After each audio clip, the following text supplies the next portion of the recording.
Okay, I'd like to welcome our visitors to the website for an exclusive interview with a good friend of mine, Judy Jaques. Now, Judy, could you tell us something about you? Certainly. I'm a grandma of 5. I live at Tamborine Mountain, which is 40 minutes up from the Gold Coast, behind the Gold Coast in Queensland. And I used to be a nurse for 30 years, and now I've transitioned, or morphed, as my grandkids tell me, into an internet marketer.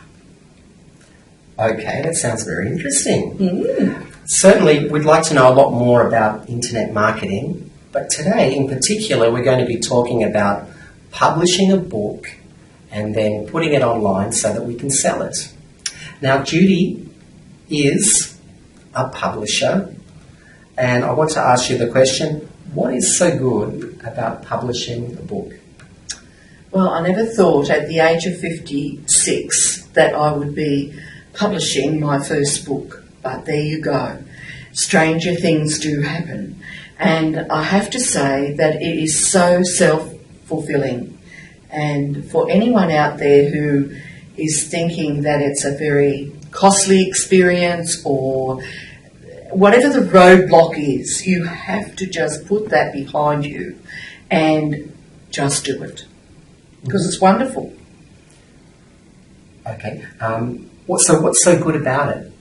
The good thing is... What makes it wonderful? Well, the good and the wonderful thing is that I'm about someone who loves to help people. I love people. I'm a people person. And I guess from a nursing background of 30 years, that is the thing that I just love to do. And my book, I feel, is a bit of my little soul and heart. But it's combined into this new to the baby boomer set anyway, relatively new, the modern era of the internet, which is so not heart and soul. It's so very technical and so very clean and precise and all of those things that I guess along the way of my journey of life, I haven't been. But this book of mine has been able to draw all of that out and to publish it and put it in words. It's just been wonderful, absolutely wonderful, and very cleansing. Very cleansing. Okay, when you say cleansing, I'm not really familiar with what you mean there. Okay.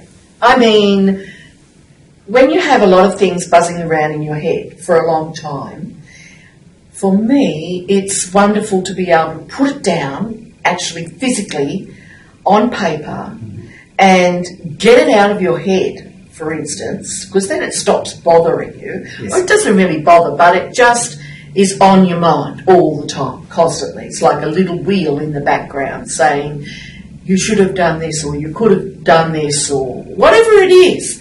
So to write a book, I guess, for me, has been a very cleansing of the mind experience. Okay, thank you. Now, can you give us a little bit of a background about how you got involved in publishing and also what led you to become such an expert in the field? Okay, that's a tough one. I don't really consider myself an expert as such, but then you have to think, well, I wonder what an expert is. And I look at my mentor and my inspiration, and my inspiration has been always in my life books of some kind or other.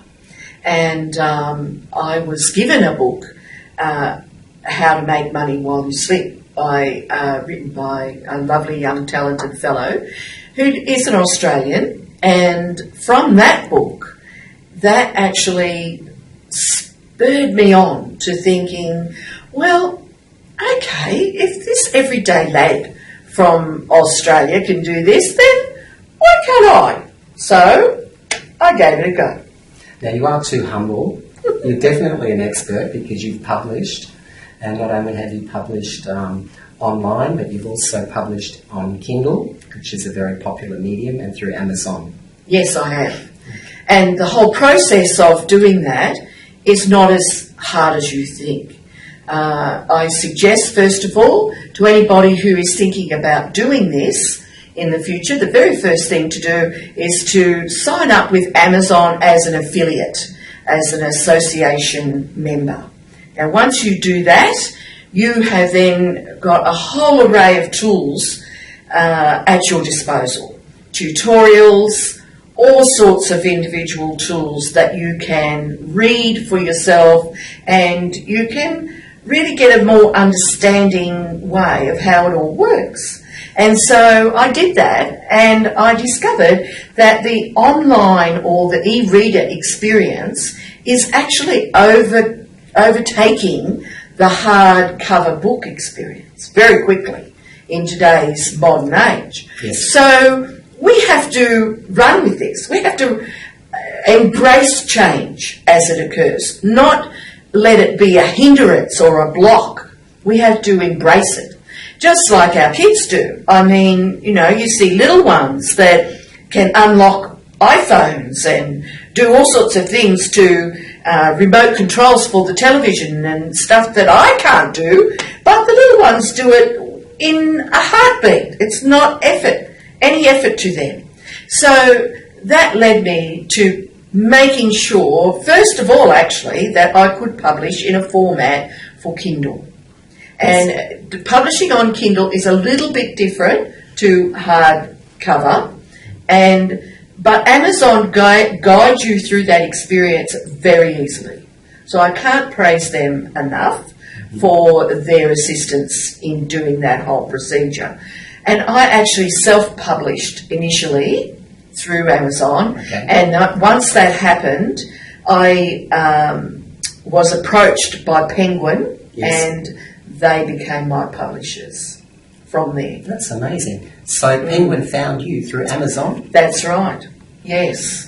And I think it was my demographics more than anything else that was, it was just the fact that I was a grandma. I was one of the first grandmas they told me to approach them about Kindle. I see. And to publish on Kindle. And I think that is an area that they're trying to embrace more. Okay, to assist the baby boomers? Yes, That demographic. Absolutely. Okay. Now, what are the 3 things that someone should know in order to be successful in publishing? In other words, perhaps the top 3 things. The top 3 things I would think someone should know would be their target market, who it is that they really want to get whatever it is they're publishing across to. I think the next thing needs to be they have to be found. It's a little bit like when you have a website or a blog or anything of that nature. Anybody can create a website or a blog with a little bit of knowledge and skill. But that's all beautiful. But if nobody knows about it, then what use is it? So I think the next thing that you really need to have is a keyword-rich title that is going to target your market that you want, right? I see. And then the third thing, I think, is, of course, a financial plan, because you have to do it within your budget and within what you can manage at the time. And I don't believe that anyone could go past Amazon, because they really do make it very affordable and very easy for anybody to publish. All right, that's fantastic. Now, what is the best way to get started, in your opinion? Research. You have to do your research in every single form. You have to research your words, your keywords that you... and you need to place those keywords not only in your title, but in your description and throughout your book. You need to really focus and try to just narrow it down, because when you start researching, you can go off into different tangents very easily. And you can set yourself a target of, say, okay, I'm going to just allow myself 2 hours to conquer this section, and then you get on the internet and half the day's gone and you haven't conquered what you set out to do. It's easy to get sidetracked. Very easy. You need to focus. Very much so, yes. So, okay, great, keyword research. Now, how long does it take to be proficient at publishing? Well, first of all, writing a book and then publishing. Well, that experience, I'd say that I'm pretty new at. I composed a whole lot of ebooks in 2010 and 2011, and in my mind, I always wanted to write a book. And I thought, well, this internet thingy was a great subject, and one that really caught my whole attention, my whole being, because it's life-changing.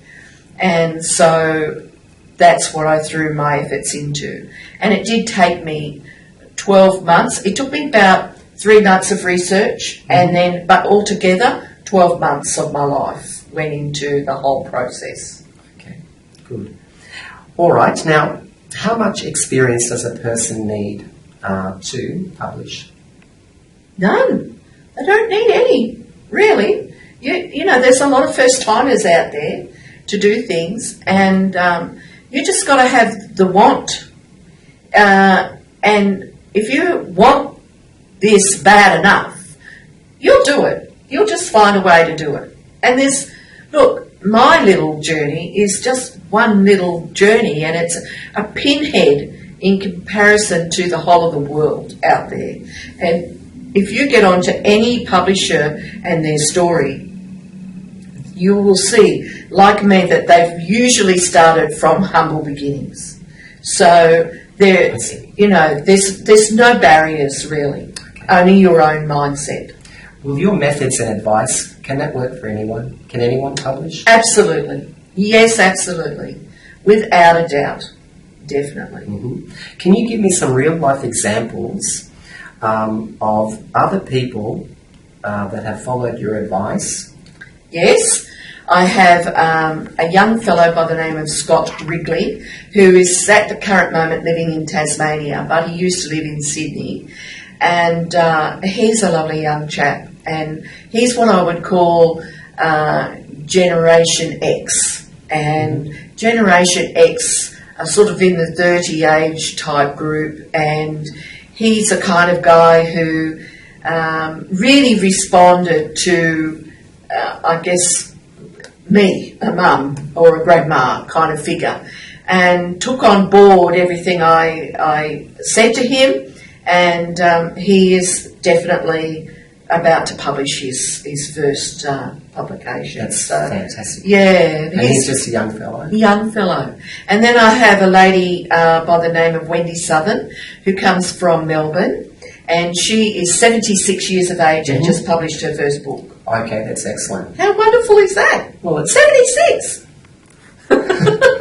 You make it sound so easy. I think I'm going to start publishing myself. Good on you. All right. You'll do it well, Leah. Well, let's help the listeners a little more. Now, if you had one secret to give about publishing, what would it be? Like one a secret. Okay, one secret would be never give up. Never give up. Because I approached initially, I didn't go to Amazon.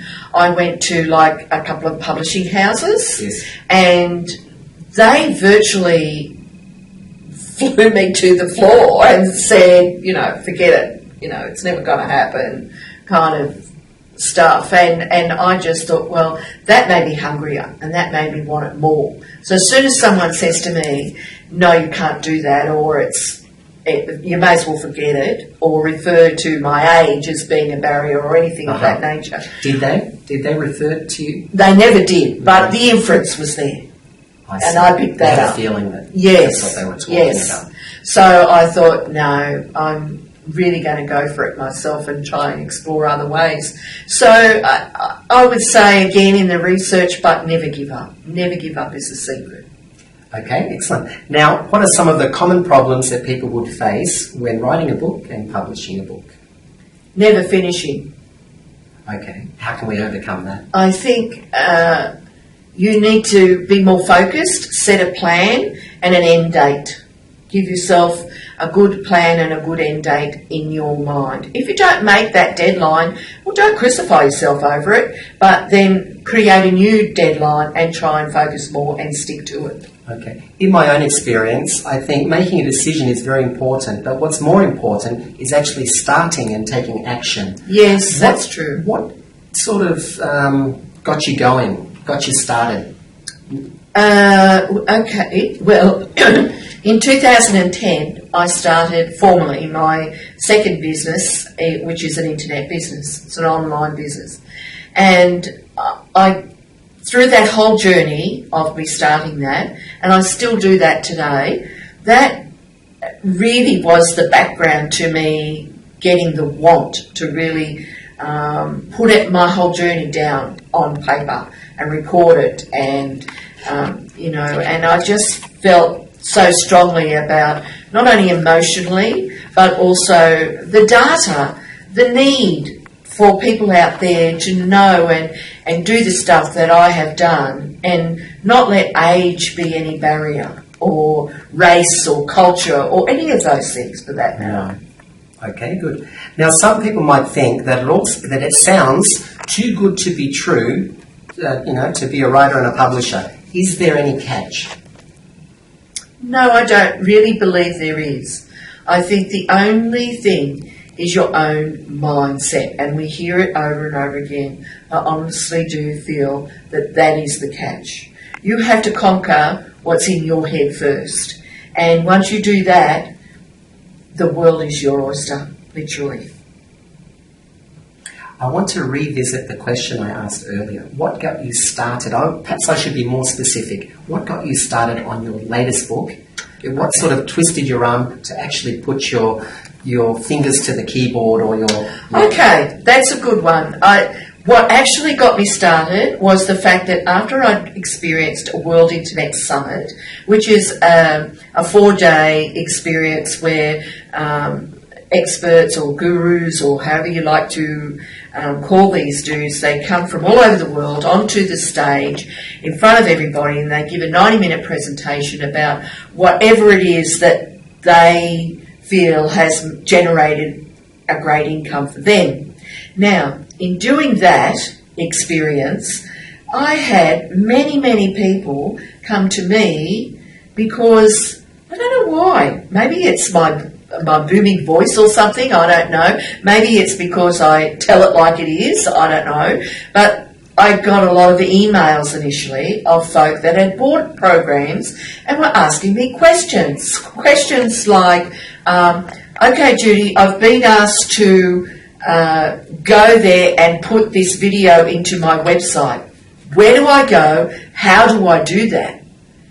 And straight away it became knowledgeable to me that, okay, there's a lot of gaps in these programs, and it's the same gaps that are coming up continuously. People talk about step by step, yes, but in actual fact there are a lot of potholes and gaps in the steps by steps, and that depends on your age, and everybody thinks of things differently, and that's great.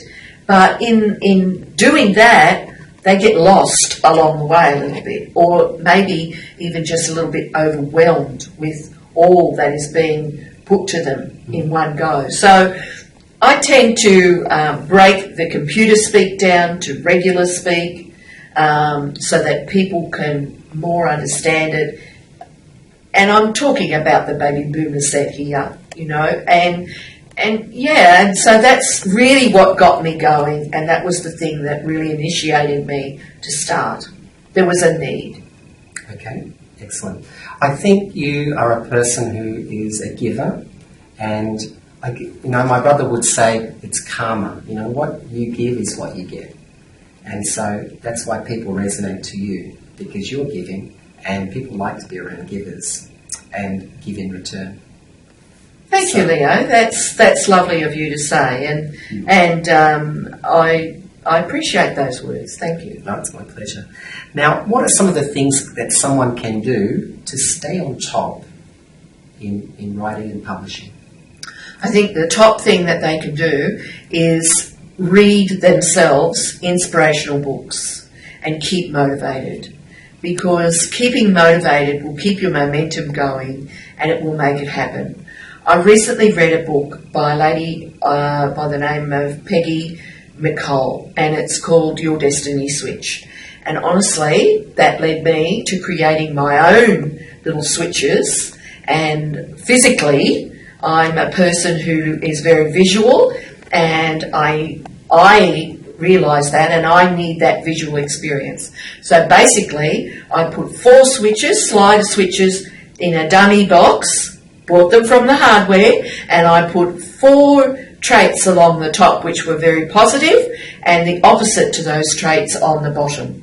And I literally slide those switches on a daily basis up and down, depending on my thoughts of the day and my frame of mind of the day. And I work really hard every day to try and keep my switches up there in the positive mode.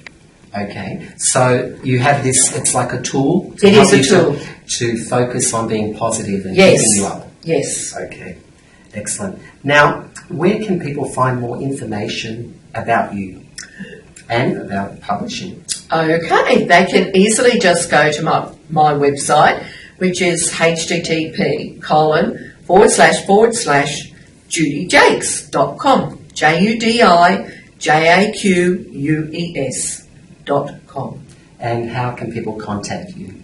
They can send me an email through my website, or if they want to contact me direct, they can just send an email to fastaffiliateinfo@gmail.com. Judy Jaques, I want to thank you sincerely for attending the interview today, and I wish you all the luck with your new book. And the title, please? Boom for the Baby Boomers. Thank you so much. And to the listeners, everyone has a book in them. You can too become a writer and publisher. You just listen to Judy Jaques. You can do it too. Thank you, and I'll talk to you next time. Thanks again, Judy. Thank you.